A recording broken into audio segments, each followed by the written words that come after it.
मलीर कराव टाउन में peoples party मुराद मेमण के नामज़द चेयरमैन सलीम मेमण पंहिंजी बिरादरी के मोअज़िज़न कमर बलोच सुलेमान मेमण और डॉक्टर इरफान मेमण सां गॾु अवामी प्रेस क्लब में हंगामी प्रेस कॉन्फ्रेंस कंदे चयो आहे त यूनियन काउंसिल मुराद मेमण जूं समूरियूं बिरादरियूं हिमायत करे रहियूं आहिनि।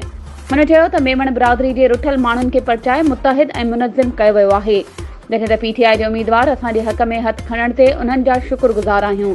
मुखालिफ़ उम्मीदवारनि इल्ज़ाम लगाए रहिया आहिनि त असां सरकारी मशीनरी इस्तेमाल करण ऐं अॻवाट धांधली करण वारे इल्ज़ामनि खे रद्द करियूं था। उन्हनि चयो आहे त यूसी मुराद मेमण में पीपल्स पार्टी जी पोज़ीशन मज़बूत आहे ऐं उम्मीदवारनि जी कामयाबी यकीनी आहे। टीएलपी जे उम्मीदवारनि सां ॻाल्हियूं हलन पियूं, उहे जल्द असांजे हक़ में हथ खणंदा। हुन चयो त सलमान अब्दुल्ला मुराद सां गॾु इलेक्शन पैनल तौरु हिसो वठी रहियो आहियां। पीपल्स पार्टी जे पुराणे कारकुन हुजण नाते यूसी जे वोटरनि जी सुठी मोट मिली रही आहे, कामयाबी थी चुकी आहे। रुगो 24 जुलाई ते इलेक्शन जी रस्म पूरी थींदी।